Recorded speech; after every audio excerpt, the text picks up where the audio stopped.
अस्सलाम वालेकुम वरहमतुल्लाहि वबरकातुहू। इत्तेहाद न्यूज में आप सभी का खैर मकदम है। कल हमने मुस्लिम समाज के बिगड़ते तवाज़ुन पर बात कही थी। आज उसी बात को आगे बढ़ाते हुए क्या कर सकते हैं, क्योंकि अब कोई भी बात नजरअंदाज करने जैसे नहीं रही।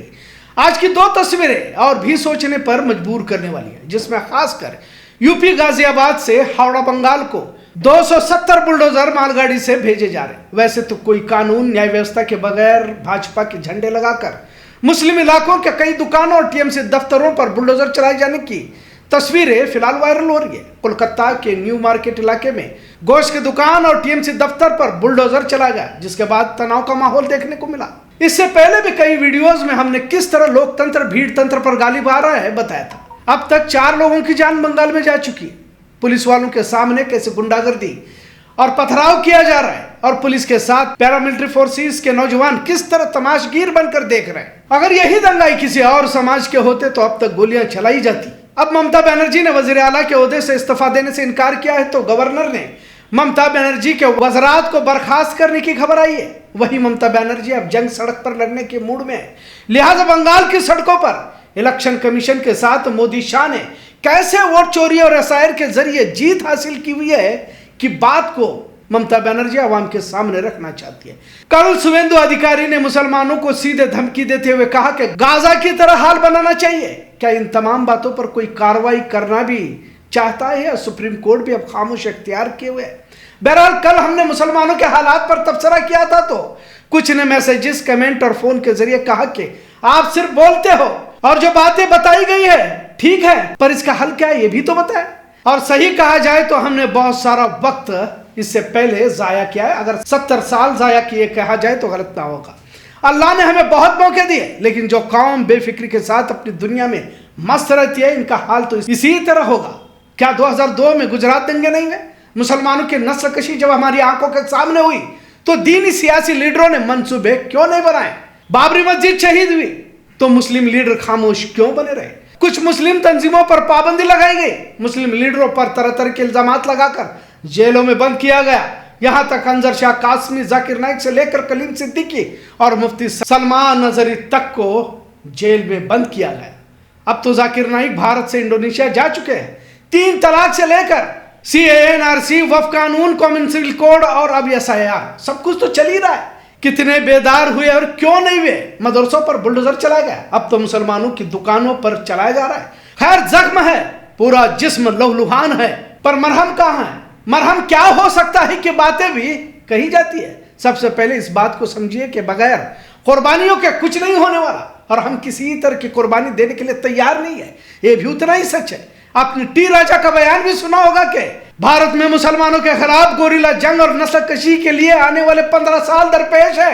अग्निवीर और अग्निपथ में 4 साल के बाद ट्रेनिंग लेकर जब फौजी नौजवान घर में वज़ीर याफ्ता होकर बैठता है तो उसके लिए काम नहीं रहता, तो वह हिंदुत्व के लिए इस्तेमाल करने का दावा सितारा येचुरी के साथ कुमार स्वामी ने भी किया था। इस तरह सिर्फ 4 साल की ट्रेनिंग के बाद इन्हें खुला छोड़ देना खतरनाक है, ऐसा राहुल गांधी ने भी बताया था। असम जातीय परिषद ने कहा कि अग्निवीर बाद में हिंदुत्व के लिए फुट सोल्जर के तौर पर आसानी से दस्तयाब हो सकते हैं। बहरहाल इन सब के दरमियान मुसलमानों को क्या करना चाहिए, यही सवाल हमारे सामने आता है। सबसे पहले मस्जिदों की कमेटियों को अपडेट करना होगा। मोहल्ले में बजाय गांजा नोशी के गिरोह सामाजिक खिदमत अंजाम देने वाले नौजवानों को बढ़ावा दिया जाए। काम बहुत मुश्किल है, हो सकता है कई सारे रोडे अटकाए जा सकते हैं, क्योंकि हर गली में एक मस्जिद है और हर मस्जिद में 3-3 गिरोह रहते हैं, जबकि नमाजी 10 ही रहते हैं। पर जब सोच छोटी होती है तो जहन भी इन्हीं 4 दीवारियों में खुराफात तलाशने लगता है। सोच को तवील करें। जिस तरह उन्होंने मुसलमानों के कत्ले आम के लिए 15 साल का प्रोग्राम बनाया है, मुसलमानों को भी चाहिए कि संविधान के दायरे में रहते हुए आपसी इत्तेहाद के साथ माशरे की फलाह बहबूदी के लिए 15 साल सर्फ करें और लगाए मोहल्ले के खिदमात के लिए, और मोहल्ले के हर मामले को दर्ज करके रखें। मोहल्ले में कितनी लड़कियां हैं, लड़के हैं, शादी कितनों की हुई है नहीं हुई है, कितने कॉलेज जाते हैं, कितनों के तलाक में, कितने डॉक्टर बने हुए हैं, कितने इंजीनियर हैं, कितने वकील हैं, यहाँ तक के मजदूर और कुली लोगों का भी डेटाबेस होना चाहिए। और यह सब जिम्मेदारी मस्जिद की जमात की होनी चाहिए। ऐसा नहीं कि नमाज के बाद नबियों का काम कहकर बैठे और चले गए। जमीनी सतह पर मुसलमानों की कैफियत को समझे, एक नस्ल को इस्लामी सोच से मुतासिर कर मुकम्मल बनाए और इन पर मेहनत और कुर्बानियों के लिए इन्हें तैयार करे। आज अगर छोटे बच्चों को मकतब के लिए भी भेज रहे हैं तो ऐसा समझे कि यही वो आने वाले लीडर और कायद है और मोहल्ले के जिम्मेदार बनने वाले हैं, और यही एक रास्ता हमारे पास बचा हुआ है। इतना सच, हर घर से यही बच्चे जब 20 साल के नौजवान बनकर इस्लामी सोच और फिक्र के साथ और इस्लामी सोच से मुतासिर होकर निकलेंगे तो फिर इनके सामने कोई भी फिरका परस्त और कोई भी दल खड़ा न हो पाएगा, इतना इंशाअल्लाह कह सकते हैं। फिर एक बात बेटियों की करता हूं, आपके सामने गोल नहीं है, किसी तरह का मकसद नहीं है, किसी तरह का मौकूफ नहीं है, और सभी दीवानावार कॉलेज यूनिवर्सिटी की तरफ लड़कियों को दौड़ा रहे। अब बताए तो सही कि इसकी इंतहा क्या होगी, कहां जाकर रुकना है? सरकारी नौकरियां मिल सकती है क्या? अगर नहीं मिलती तो फिर दूसरा रास्ता क्या हो सकता है? और अगर मिलती भी है तो वहां हिफाजत किस तरह होगी? सरकारी या गैर सरकारी दफ्तरों में इज्जतों का सौदा कर हासिल क्या करना चाहते हैं, ये भी तो समझ से बाहर है। क्योंकि हमने बजाय दीन की बुनियाद पर बेटियों को पढ़ाने के दुनिया की ही तालीम दी है। नमाज पढ़ती भी है तो दिन भर रील्स भी तो देखती है। बहरहाल हालात पर तबसरा हमने कल किया है। बेटी को असरी तालीम जरूर दे, लेकिन किसी प्राइवेट कंपनी में ऊंचे ओहदे पर बैठने के लिए नहीं, बल्कि नस्लों को संवारने की नीयत रखे। पर देखा यह जा रहा है कि डिग्रियां लेकर अपने शौहर से बहस करती रहती है, जिसका नतीजा अक्सर मामलात में तलाक की वजह डिग्रियां बन जाती है। बेलगाम में ऐसे कई लड़कियां हैं जिन्होंने अपने शौहर से अलग होकर जॉब की तलाश में घूम रही है और कुछ जगह पर समझौता कर गैरों के साथ अपना वक्त गुजार रही है। कुछ लड़कियों के छोटे बच्चे हैं। अब इस लड़की के पास क्या रास्ता होगा? क्या मुसलमानों में कोई ऐसा इदारा या तंजीम है जो मुस्लिम लड़कियों को जॉब दे सके?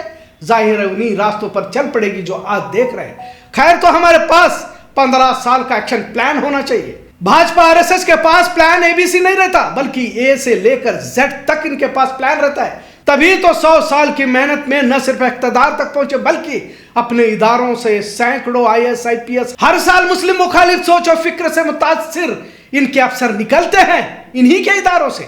आपको अगर कोई मुस्लिम आईपीएस अफसर नजर भी आता है तो मुसलमानों के लिए नुकसानदेह रहेगा।